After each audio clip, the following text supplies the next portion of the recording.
Hai visto pubblicato qualcuno, non so se è confermato.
Doctora, buenas noches. ¿Me escucha? ¿Me confirma, por favor?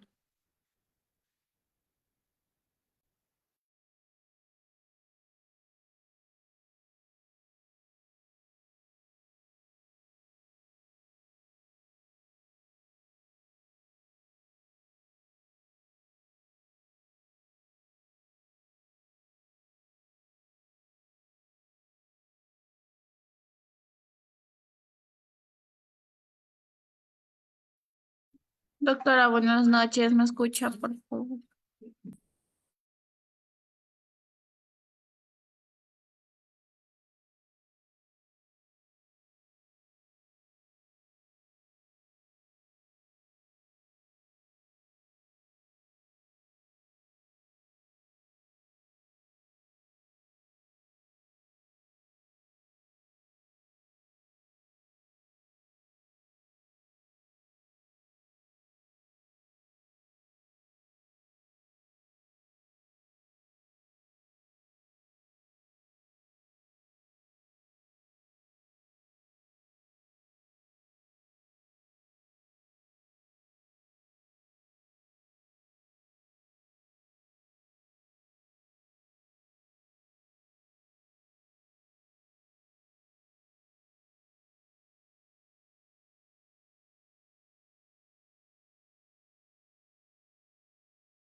Doctora, buenas noches. ¿Me escucha? ¿Me confirma, por favor?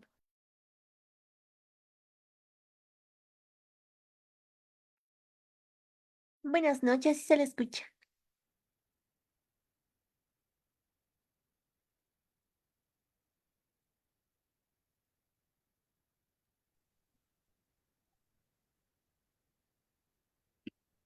Muy buenas noches, estimados participantes. Les saluda Kelly, asesora académica del Centro de Capacitaciones Galeano SIP. Bienvenidos al curso de fisioterapia en secuelas post-COVID. El ponente a cargo del curso es la doctora Jenny García Hidalgo. Para una buena exposición, por favor, mantener micrófonos y cámaras apagadas, a menos que el ponente solicite su participación. Cualquier consulta o duda que tengan lo responderá al final de la presentación. Asimismo, para todos los participantes que desean solicitar el material, clase grabada y el certificado, les dejo mi contacto en el chat, esperando que el curso sea de su agrado. Le doy el pase al ponente. Buenas noches, doctora Jenny. Muy buenas noches, gracias por la invitación. Si me permite compartir la presentación, por favor.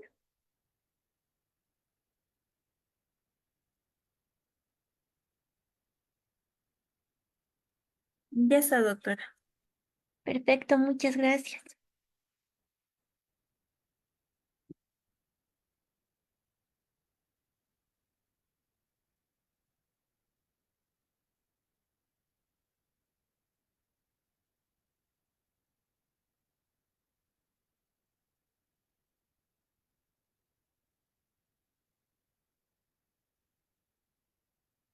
Bien, entonces hablemos de lo que es fisioterapia en secuelas post-COVID. Recordemos que la fisioterapia va a jugar un papel crucial en lo que es la recuperación de los pacientes, ¿no? Que han sufrido lo que es el COVID-19. Estas secuelas pueden variar desde problemas que sean respiratorios, debilidad muscular, hasta en algunas alteraciones en lo que es la movilidad y fatiga persistente. Entonces, el enfoque de la fisioterapia va a ser proporcionar un tratamiento personalizado para poder abordar los diferentes signos sintomatología y de este modo poder ayudar al paciente a recuperar su funcionalidad máxima. Entonces, como fisioterapeutas, se deben utilizar técnicas y ejercicios específicos para mejorar la capacidad pulmonar y fortalecer la musculatura debilitada y de este modo restaurar la movilidad.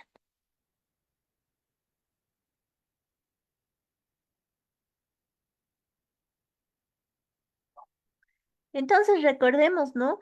¿Qué es el coronavirus? El coronavirus, ¿no? Son una gran o amplia familia de virus, ¿no? Que han podido causar diferentes enfermedades, desde el resfriado común hasta lo que son las infecciones respiratorias graves. Actualmente se está investigando a los diferentes subtipos que están saliendo de coronavirus, ¿no?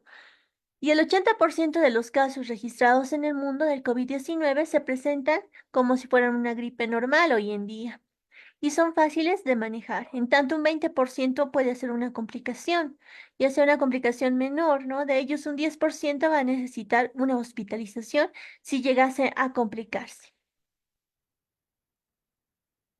Entonces, nosotros tenemos que conocer al enemigo para poder enfrentarlo.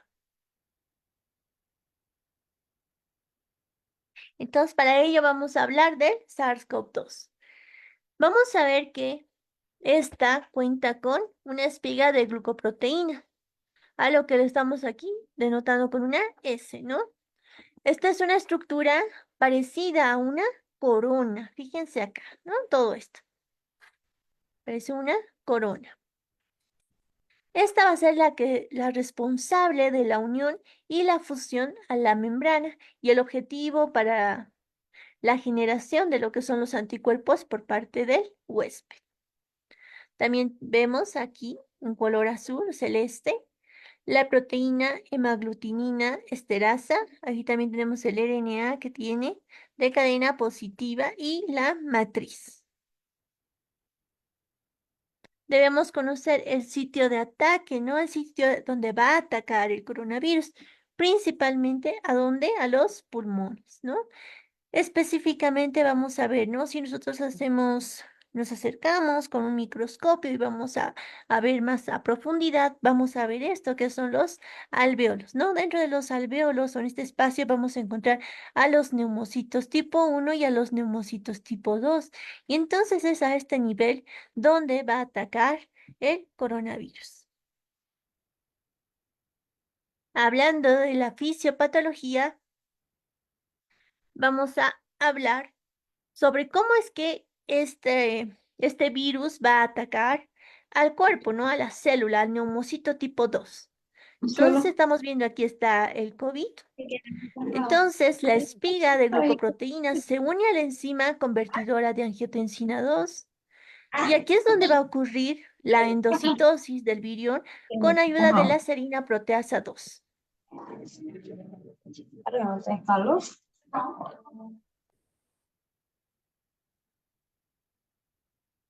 Ya. Posteriormente estamos viendo al virión. Este virión que hemos visto aquí, ¿no? Se va a liberar su RNA al interior de lo que es la célula, ya está liberándolo. En el cuarto que estamos viendo, este RNA se transfiere a lo que es el aparato de Golgi dentro de la célula, donde va a introducir poliproteínas. ¿Ya? En el quinto lugar, ¿qué estamos viendo? Estamos viendo el complejo de replicación, que produce más, es decir, se va a empezar a replicar, va a empezar a producir más RNA viral. Y en el sexto punto vamos a ver que estas van a ser ensambladas las proteínas del RNA viral dentro de un nuevo virión que saldrá del aparato de Golgi. Posterior a eso estamos viendo que los nuevos viriones liberados van a ser endocitados para su transporte. Y estos al final, llegando a la membrana de la célula, va a eliminar lo que son los nuevos viriones, van a ser liberados a la luz del alveolo. Es decir, de esta manera se va a hacer todo una y otra vez en cada una de las células, se va a ir replicando, ¿no? Y de este modo es que ataca el virus del COVID. Entonces, la capacidad de respuesta inmune de nuestro cuerpo, recordemos, aquí tenemos los diferentes agentes extraños, ¿no? Los patógenos de nuestro cuerpo, y la célula presentadora de antígeno es la que va a captar a estos, ¿no? Y vamos a Y esta la va a presentar a los linfocitos, ¿no? Aquí tenemos a los linfocitos. ¿Y estos qué van a hacer? Van a producir anticuerpos, ¿no? Y estos sitios de acción, ¿dónde va a actuar todo esto? ¿Dónde va a existir esta capacidad de la respuesta inmune? Vamos a ver que es a nivel de la piel, a nivel de las mucosas, a nivel del pulmón, a nivel del intestino y a nivel de la sangre. Entonces vamos a ver aquí la patogénesis postulada de la infección del SARS-CoV-2. ¿Qué vemos aquí? Bueno, vemos que aquí las partículas, ¿no? Del SARS-CoV-2 que van a ingresar por medio de aerosoles de contacto, ¿no? Ya sea que una persona estornude, ya sea que tengamos contacto con una persona que ya está infectada, entonces esta primera va a atacar a las vías respiratorias superiores. Entonces, puede existir dos casos, ¿no? Puede provocar dos cosas. Una, que exista una viremia moderada. En todo caso, el paciente va a ser asintomático. Puede que exista una viremia significativa, incluso que tenga comorbilidades, principalmente en pacientes, ¿no? Que ya tengan otro tipo de enfermedades. Entonces, este va a atacar ya vías respiratorias inferiores y también a lo que es el tracto gastrointestinal. Entonces aquí vamos a ver tres formas de actuar, ¿no? ¿Cómo es que actúa? Uno, actúa sobre la activación de las células T y por tanto va a producir una disfunción inmune. Y esto que va a ocasionar una tormenta de las citocinas y esto va a producir un síndrome de distrés respiratorio que posteriormente podría provocar la muerte del paciente. Por otra parte, también se produce una desregulación del eje y por tanto una permeabilidad vascular y lo que condiciona un edema de pulmón. Y esto también nos condicionará a tener síndrome de distrés respiratorio, por tanto, muerte. Ahora aquí, viendo también que puede producir una replicación viral, pero a nivel de pulmón, riñón, hígado, corazón, es decir, otros órganos, ¿no? Va a existir una respuesta inflamatoria sistémica a este nivel, es el mecanismo, y la manifestación clínica que vamos a tener con nuestro paciente es que nuestro paciente va a estar con shock séptico. Y sabemos que el shock séptico va a producir una falla multiorgánica. Entonces, esto va a producir una coagulación intravascular diseminada y vuelve a la falla multiorgánica que podría llevar a una muerte de nuestro paciente. Vayamos hablando de lo que son las pruebas de función respiratoria.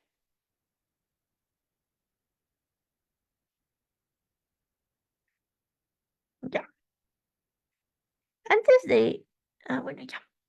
Antes de hablar acerca de lo que son las pruebas de la función respiratoria, recordemos que el COVID El COVID va a atacar tanto al sistema respiratorio, al sistema cardiovascular y al sistema musculoesquelético.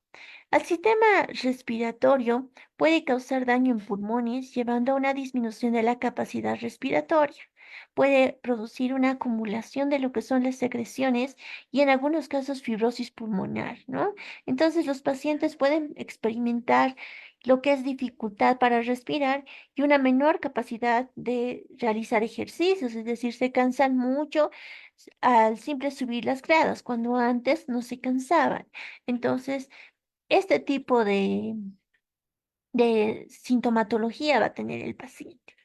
Hablando del sistema cardiovascular, esta infección puede provocar una inflamación del corazón, alteraciones en la frecuencia cardíaca y también en lo que es la presión arterial.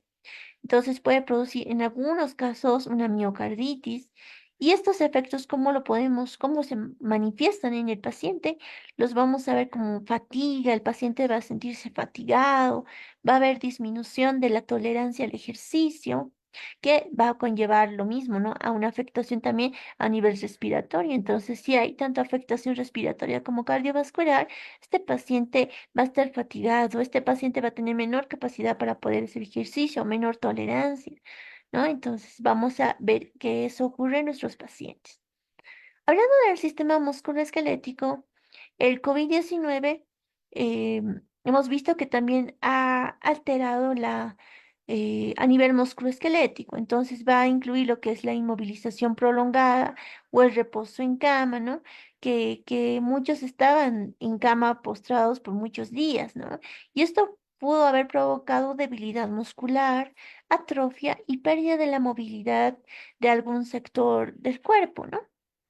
Entonces, los pacientes a menudo reportan lo que es un dolor muscular y articular, así como una dificultad para realizar algunas actividades diarias. Entonces, vayámonos con la evaluación. Las pruebas de función respiratoria. Recordemos que antes de realizar estas pruebas de función respiratoria, nosotros tenemos que hacer una evaluación funcional para por nosotros poder diseñar un plan de tratamiento adecuado para cada tipo de paciente. Para ello es importante que nosotros hagamos primero una buena historia clínica, donde vayamos a hacer la revisión, la historia médica de nuestro paciente, lo que ya hizo el médico, ¿no? Incluyendo lo que es la gravedad de la infección que tuvo y cualquier tratamiento que haya recibido. Hacemos la evaluación respiratoria, donde vamos a hablar de las pruebas de función respiratoria, ¿no? Donde hacemos la medición de los parámetros, como lo que es la capacidad vital forzada, el volumen expiratorio forzado en el primer segundo, además de la saturación de oxígeno. También hacemos la evaluación cardiovascular, donde vamos a evaluar la capacidad de ejercicio que puede realizar, haciendo la monitorización de la frecuencia cardíaca y la presión arterial. Y en relación a la evaluación musculoesquelética, vamos a hacer pruebas de lo que es la función muscular, ¿no? Es decir, los rangos de movimiento y la evaluación de la movilidad funcional. Entonces, vayamos viendo la evaluación respiratoria. ¿Cómo vamos a hacer estas pruebas? Estas pruebas nos van a ser muy útiles para el diagnóstico de las enfermedades torácicas, también de lo que son enfermedades extratorácicas. Nos van a aportar información sobre la mecánica pulmonar, es decir, las propiedades físicas, eléctricas y la resistencia, ¿no? Y además de lo que es el intercambio gaseoso. Es lo que vamos a ver, ¿no? Entonces existen diferentes variables respiratorias estáticas que debemos recordar, ¿no? Primero, ¿qué es el volumen corriente? El volumen es el volumen de aire movilizado en el pulmón por una respiración espontánea, es decir, ese aire que nosotros movilizamos en una respiración normal. Vámonos con el volumen expiratorio de reserva. Este va a depender de quién, de los músculos expiratorios, y es la cantidad de aire que se puede exhalar en posición de reposo expiratorio, es decir, lo que podemos exhalar. Veníamos hablando del volumen inspiratorio de reserva. En este vamos a ver el volumen de aire que va a entrar en los pulmones después de una inspiración normal, es decir, esto no tiene que ser forzado, por eso el volumen inspiratorio de reserva, ¿ya? El volumen residual será aquel volumen de aire que va a quedar atrapado en los pulmones tras una expiración forzada. Es decir, nosotros vamos a forzar una expiración y vamos a ver que seguimos sacando aire, ¿no? Y entonces a eso llamamos el volumen residual. Luego tenemos la capacidad residual funcional, ¿ya? Luego tenemos eh, la capacidad vital forzada, que es la cantidad de aire que se puede expulsar con una expiración máxima tras una inspiración máxima.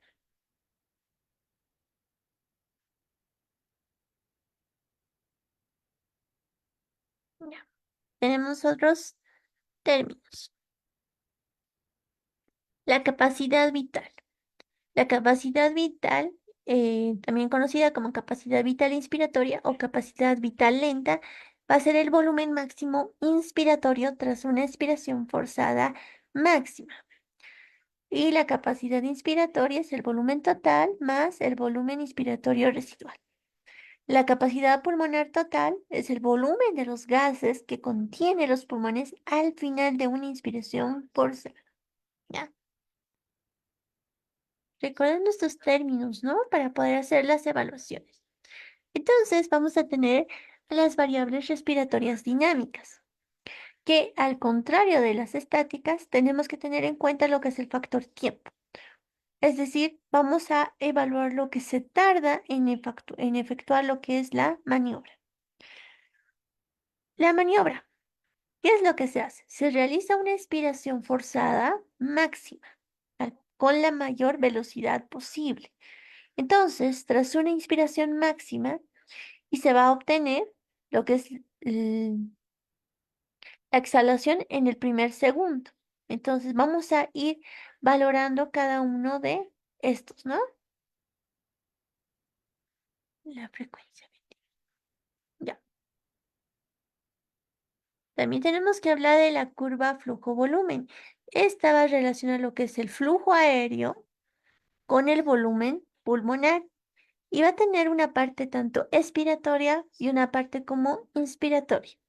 Y ambas son la expresión de las propiedades tan mecánicas de lo que es el pulmón y nos va a permitir valorar la validez de la maniobra realizada.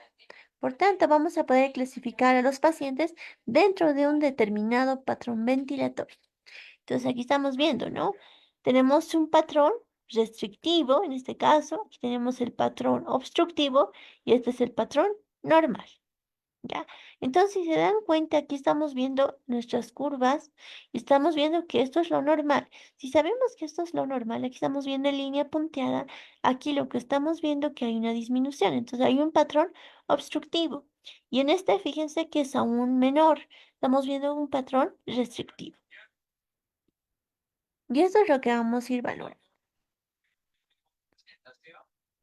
Vamos, entonces, hablando del patrón ventilatorio obstructivo. ¿A qué nos referimos, no?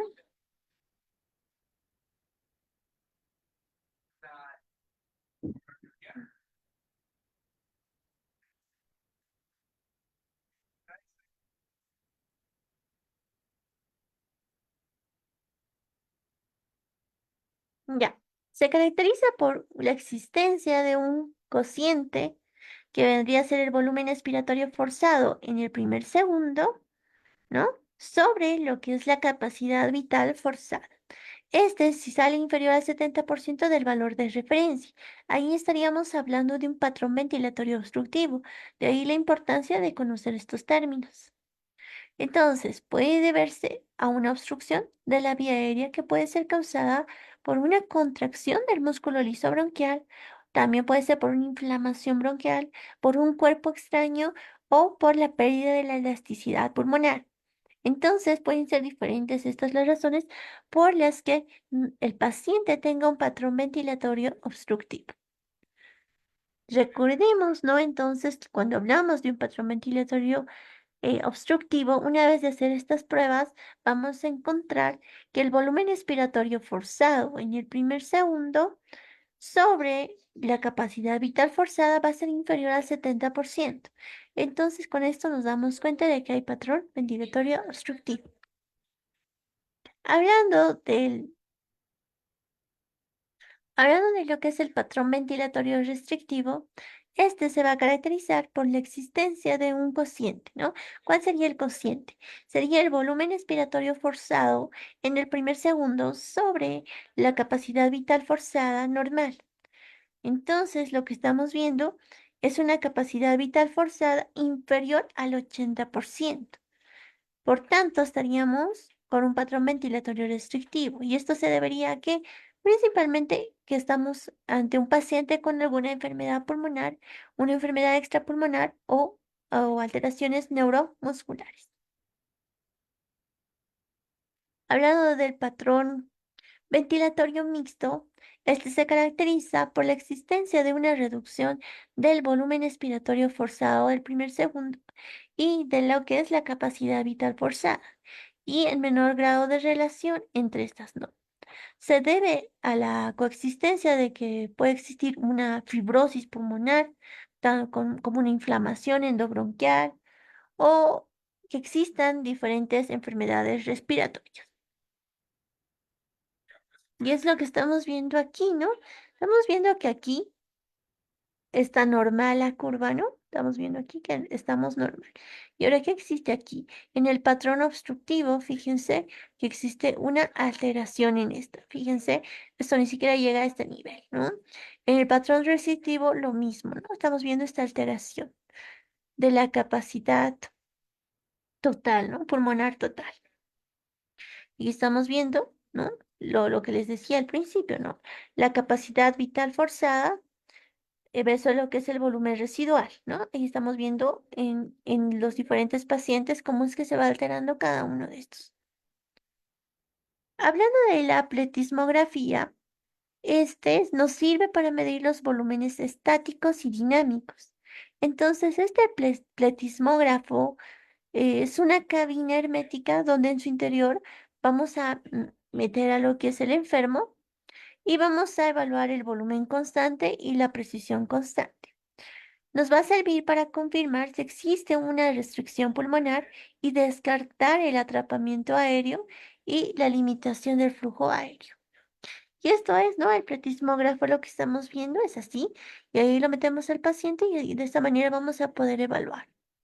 Aquí nos sale, ¿no? Igual estamos viendo aquí a un niño y vamos a ver cómo podemos hacer en el pletismógrafo.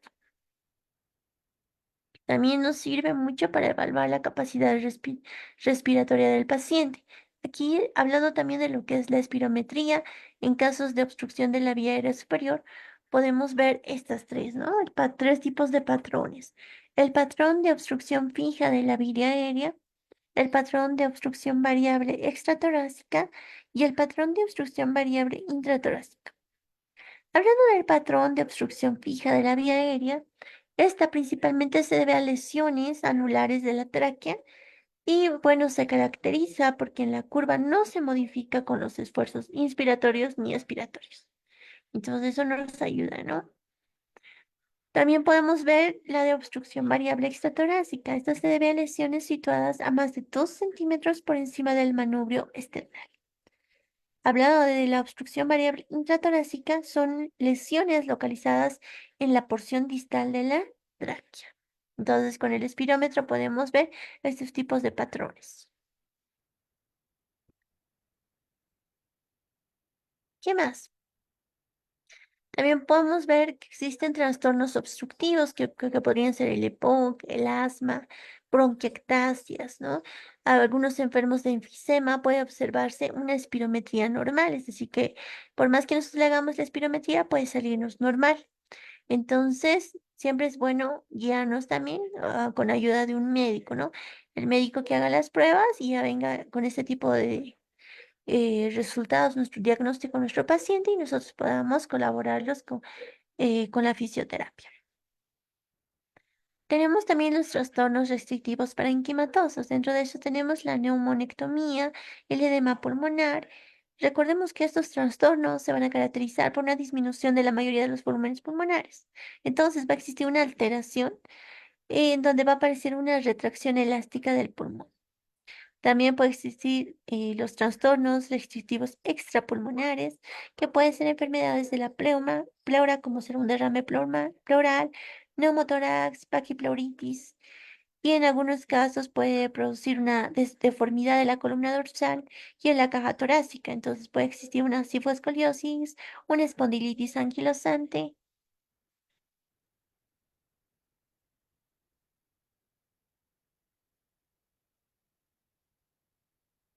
Hablando de la capacidad de difusión del monóxido de carbono, ¿no? Ay, entonces, la medición de la capacidad de la difusión de lo que es el alveolo capilar del monóxido de carbono nos va a medir lo que es la velocidad con la que el monóxido de carbono va a pasar desde lo que es el alveolo a la sangre para combinarse con la hemoglobina, ¿ya? Entonces, este intercambio, esta capacidad de difusión del oxígeno con lo que es el monóxido de carbono va a ser muy importante. Ya hemos hablado de fisioterapia respiratoria por post-COVID, ¿no?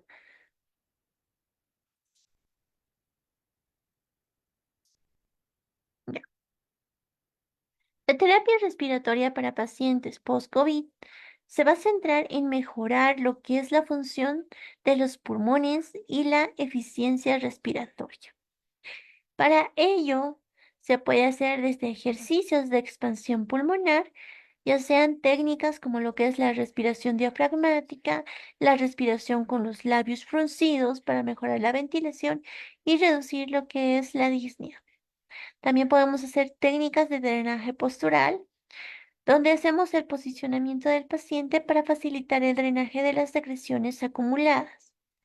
También hacer un entrenamiento de la capacidad aeróbica a nuestros pacientes, es decir, hacerles realizar ejercicios de resistencia para mejorar la capacidad cardiovascular y la tolerancia al ejercicio.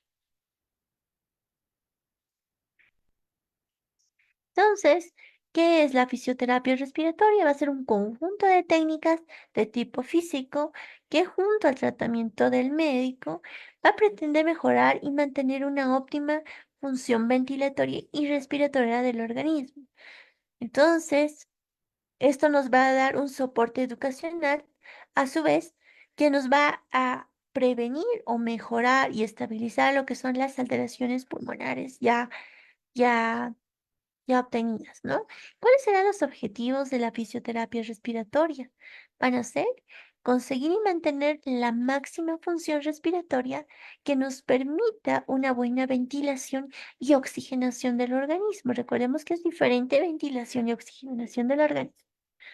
Ahora, también nos va a servir para aumentar fuerza muscular y reeducar un buen patrón postural.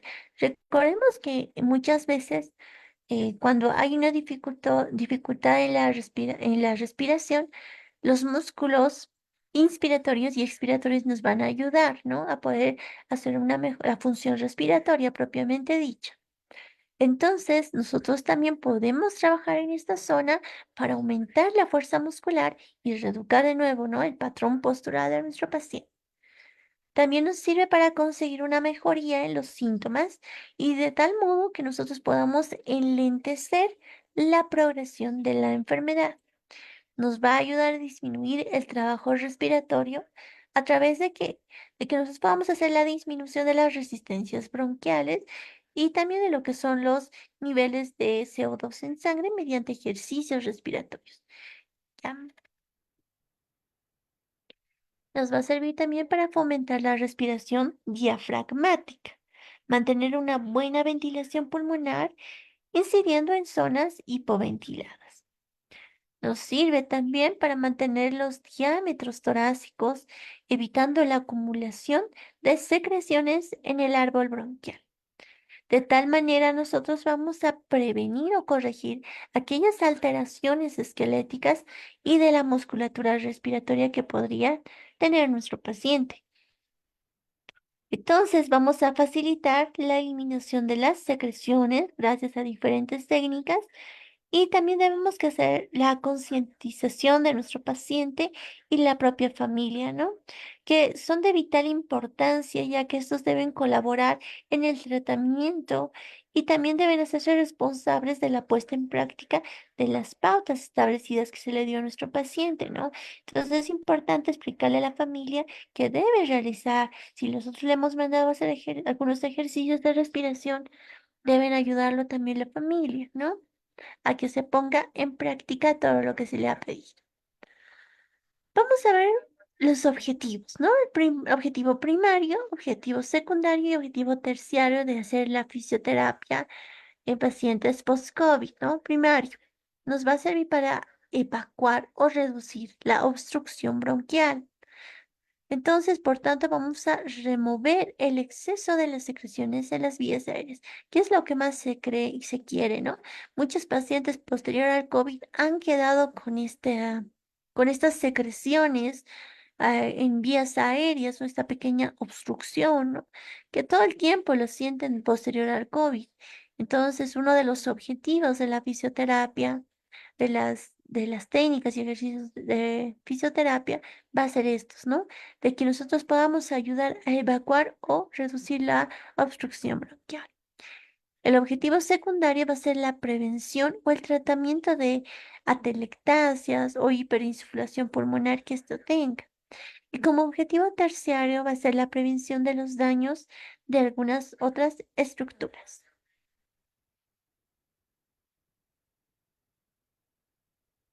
Entonces, vamos viendo algunas técnicas manuales, ¿no? Dependiendo a la gravedad, si hay mayor gravedad, podemos hacer un drenaje postural. Si existen variaciones del flujo, podemos hacer la técnica de expiración forzada.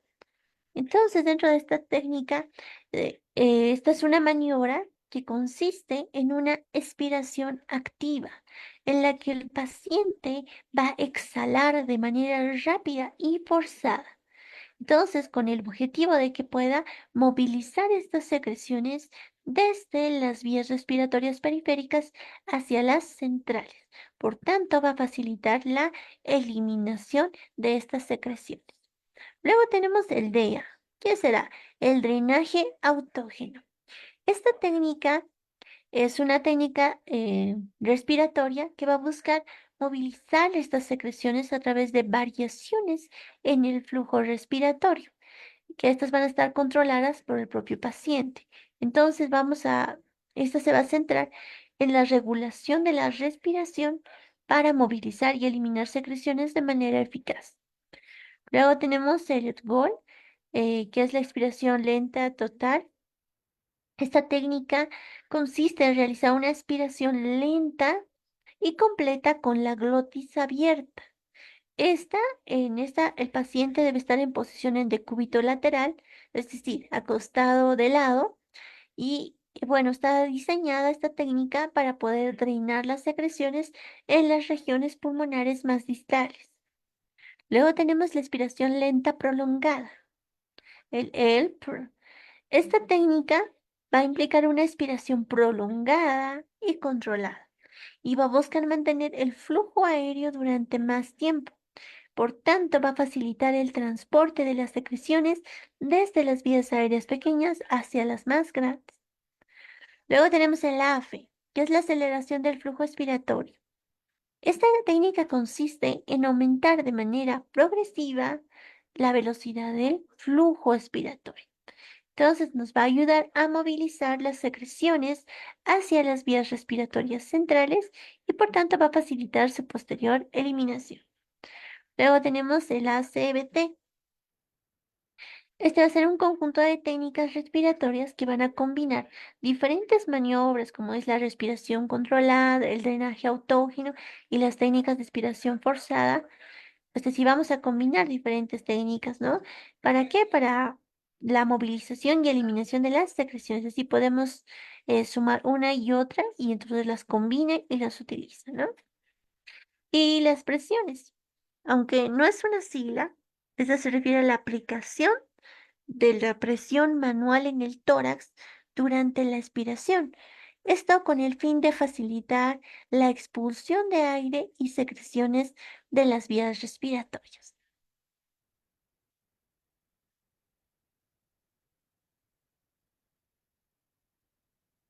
Y bueno, luego tenemos las ondas de choque que vamos a utilizar percusiones y vibraciones, igual no, pero con el mismo fin.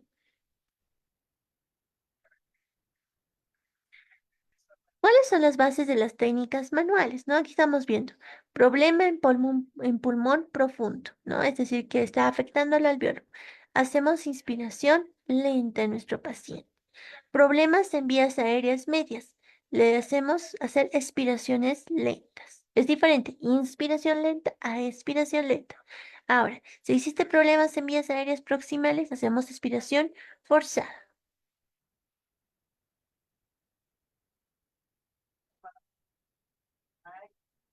Ahora, en relación a la inspiración lenta, expiración lenta y expiración forzada, vamos a ver esto, ¿no? Podemos utilizar un inspirómetro incentivo, ¿no?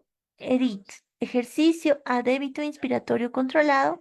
Podemos utilizar maniobras de resistencia inspiratoria. En caso de que haya expiración lenta, podemos utilizar la expiración lenta total con glotis abierta en intrapatelar, la expiración lenta prolongada y el drenaje autógeno. En caso de expiración forzada, podemos utilizar la técnica de expiración forzada y la de la tos, ¿no? Que debe ser activa, asistida y provocada.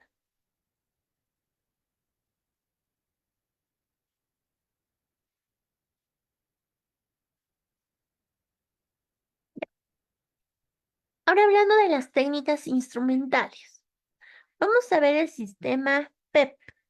Entonces, el sistema PEP es un sistema que va a generar una presión positiva durante la expiración. Por tanto, nos va a ayudar a mantener las vías respiratorias abiertas y facilitando la movilización de las secreciones. Entonces, dentro de este sistema, vamos a encontrar diferentes dispositivos.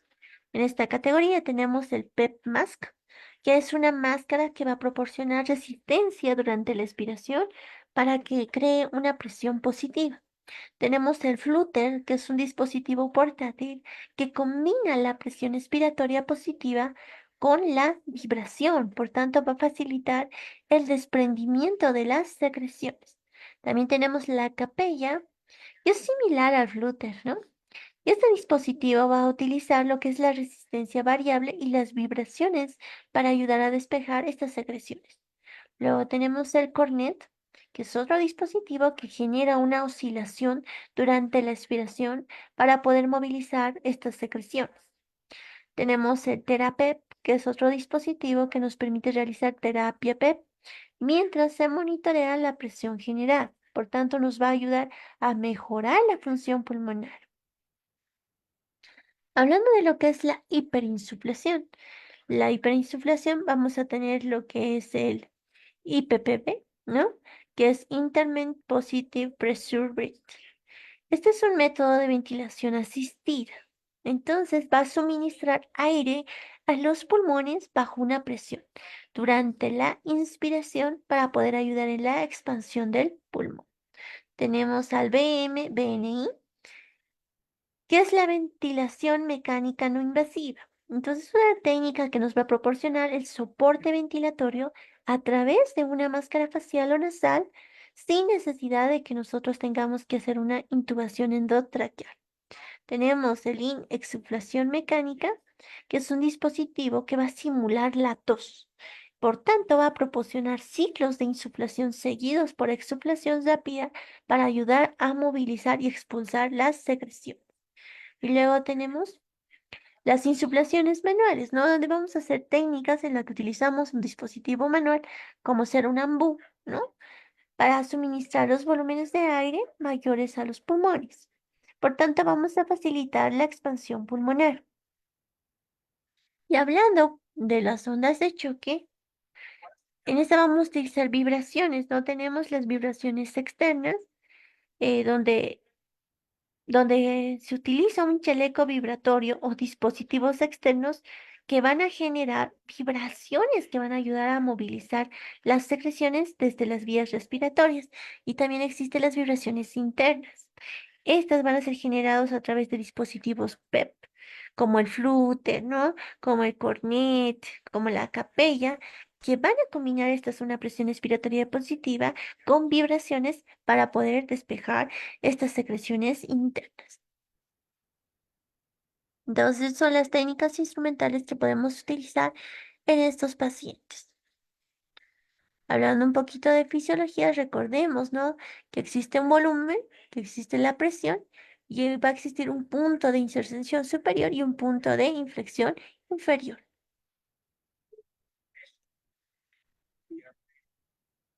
Entonces, vamos a recordar algunos de los ejercicios, ¿no?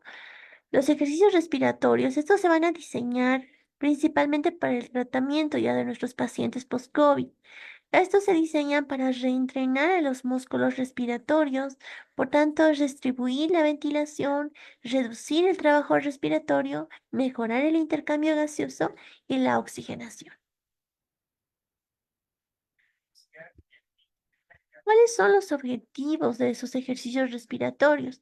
Uno nos va a servir para mejorar la ventilación, para aumentar la eficacia del mecanismo de la tos, para mejorar la fuerza, resistencia y coordinación de los músculos respiratorios, para mantener o mejorar la movilidad del tórax, para corregir los patrones respiratorios anormales o ineficaces, para favorecer la relajación, enseñar al paciente a tratar la crisis, mejorar la capacidad funcional global de nuestro paciente.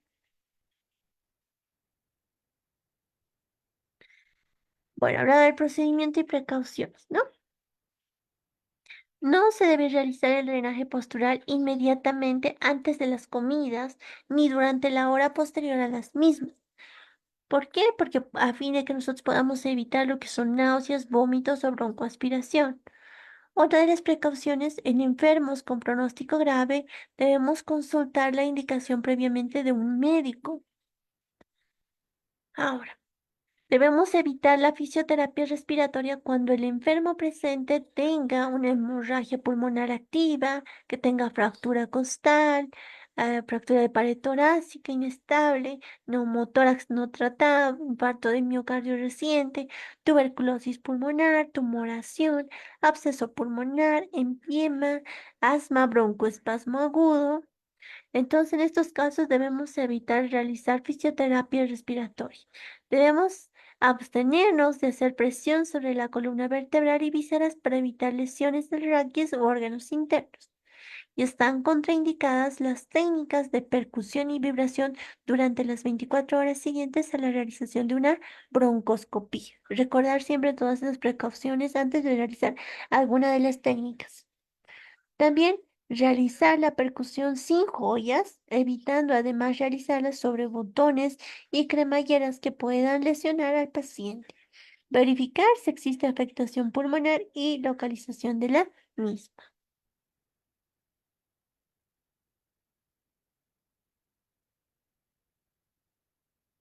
Bueno, ¿cómo hacemos la preparación del material, no?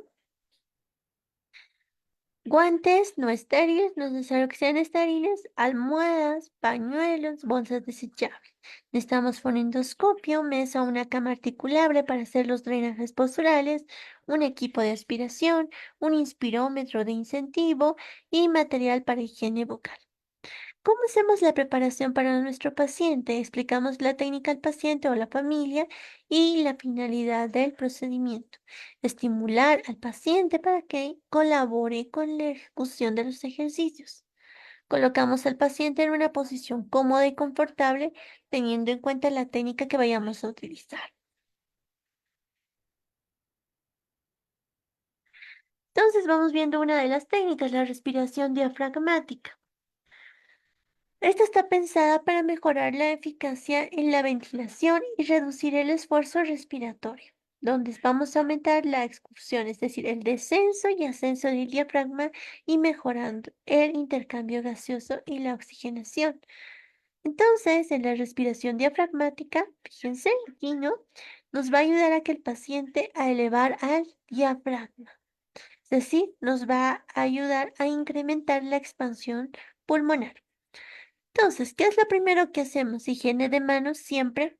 Sentamos al paciente o al enfermo, ¿no? Con el fin de favorecer la expansión pulmonar óptima.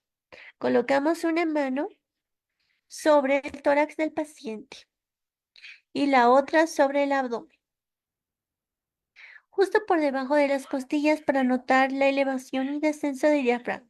Le pedimos al paciente que inspire de forma lenta y profunda por la nariz, desplazando el abdomen hacia afuera, a fin de conseguir una distribución óptima del aire en los alveolos.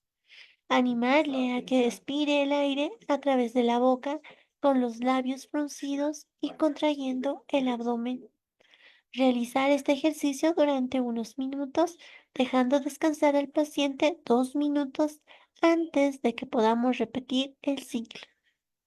Entonces, si se dan cuenta, es un ejercicio sumamente fácil que podemos hacer realizar a nuestro paciente, pero de nosotros va a depender que lo realice de manera adecuada. El fortalecer el diafragma nos va a mejorar la perfusión, utiliza mejor energía para el proceso de ventilación, disminuye la demanda de oxígeno y disminuye el trabajo respiratorio. Por eso es importante realizar estos ejercicios. Ya, aquí tenemos otro, ¿no? Posición en decúbito supino de nuestro paciente. Puede estar en sedentación o bipedestación. Como les decía, se puede colocar una mano en el pecho y otra encima del diafragma. Esto para que el paciente mismo lo pueda realizar en algunos casos, ¿no? Entonces vamos a inspirar y meter todo el aire en lo posible sin que el pecho se mueva, contrayendo el diafragma. Ahí tienen que estar las dos manos. Fíjense cómo está la imagen. Entonces, sí, tenemos que contraer el diafragma.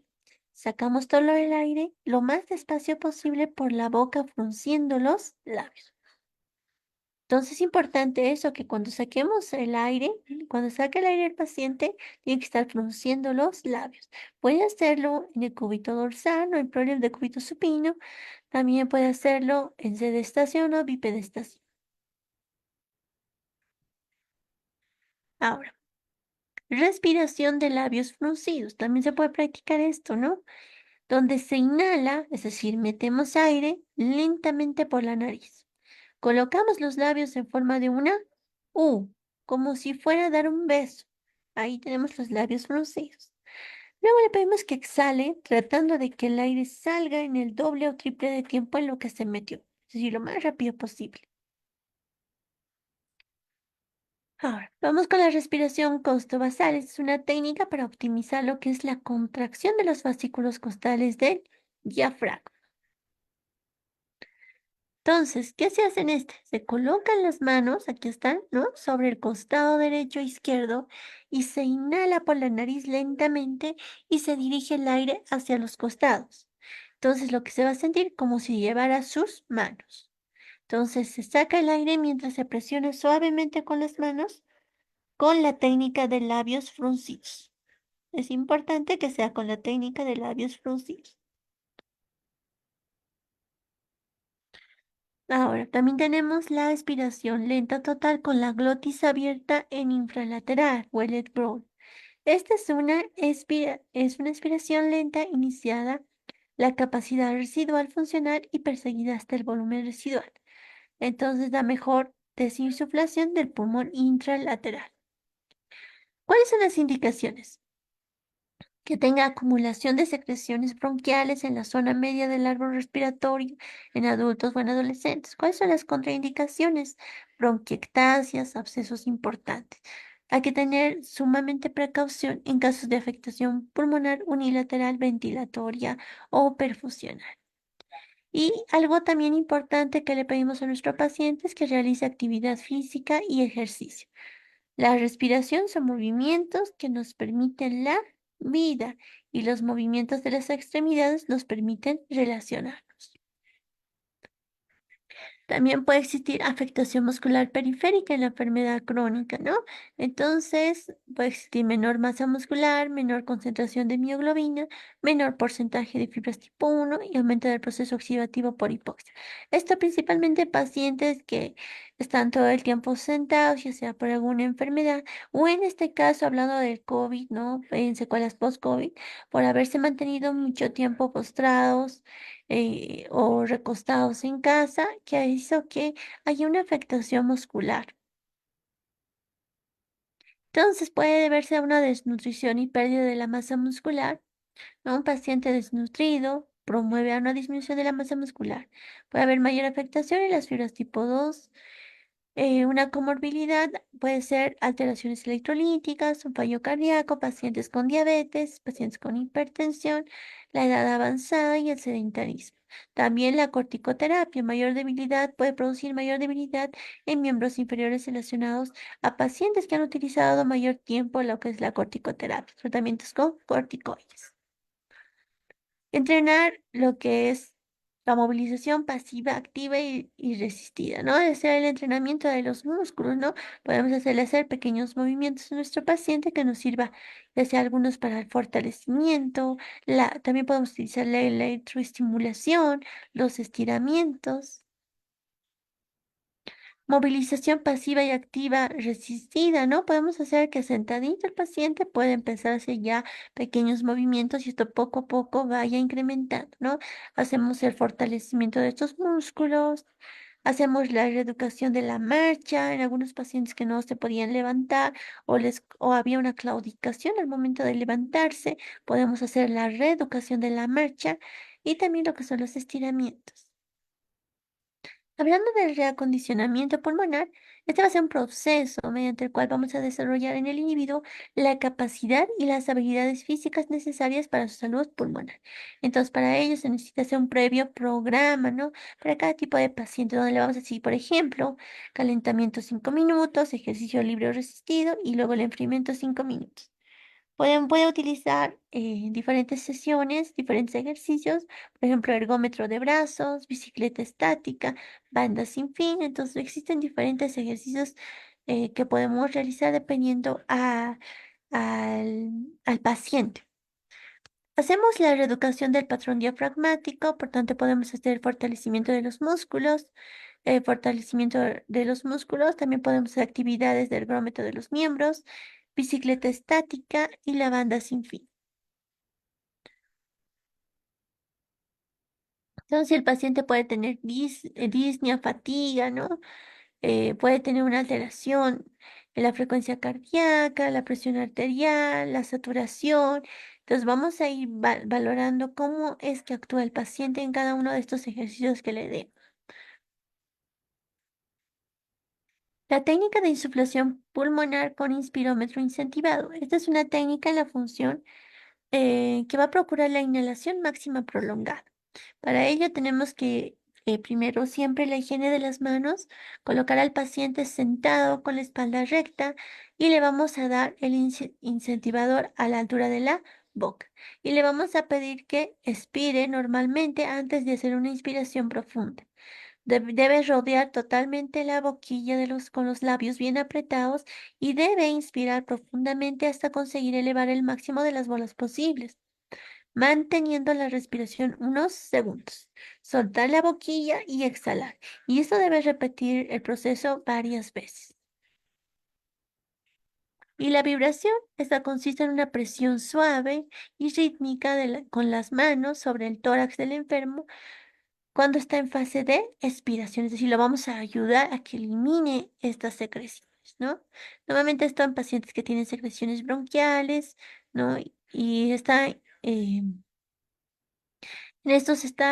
en aquellos pacientes que tienen secreciones bronquiales está contraindicada la percusión, ¿no?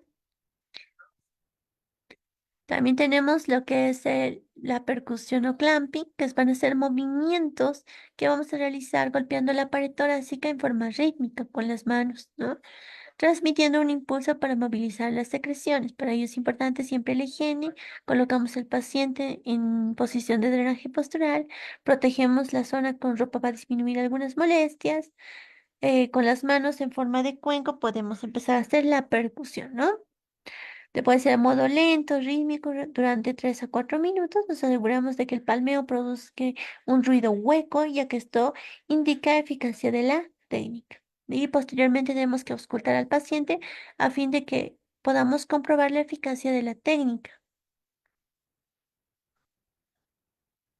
Y la tos asistida, que esta consiste en provocar la expectoración de nuestro paciente mediante el estímulo de la tos. Entonces nosotros vamos a eh, provocar que expectore el paciente, ¿no? Le vamos a pedir que haga una inspiración lenta y profunda por la nariz, seguida de la expulsión de aire por la boca en forma brusca y fraccionada de 2 a 3 golpes.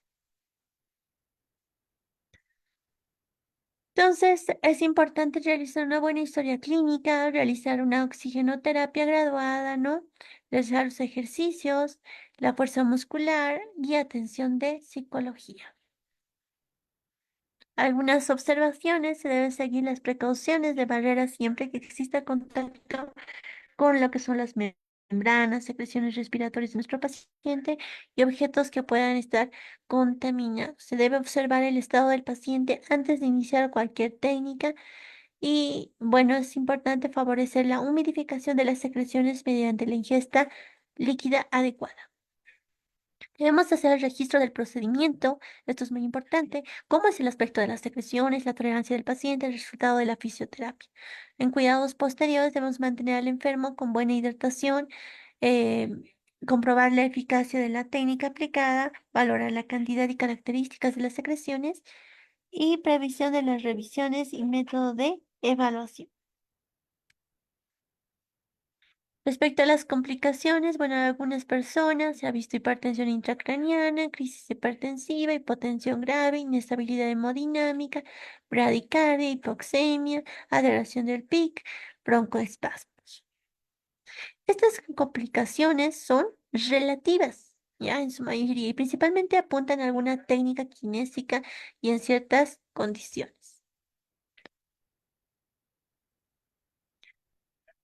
Indicaciones en cualquier situación que pueda llevar a una insuficiencia ventilatoria o respiratoria. El tratamiento fisioterapéutico en niños con trastornos respiratorios puede ir dirigido a mejorar la función respiratoria, ¿no? Principalmente a despejar las vías respiratorias obstruidas, a reexpansión de algún elemento del lóbulo pulmonar y mejorar el patrón de respiración y su control.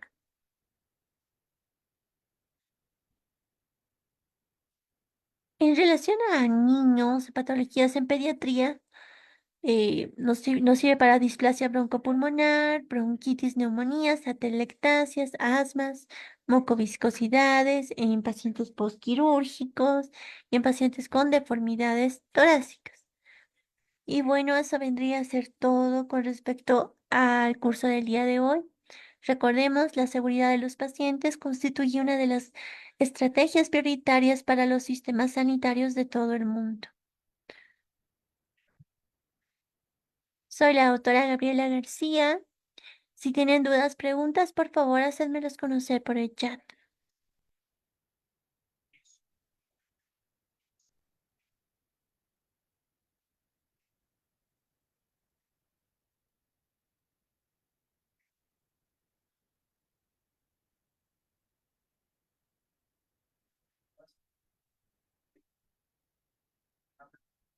Bueno, creo que no hay preguntas. Espero se haya comprendido. Una vez más, soy la doctora Gabriela García.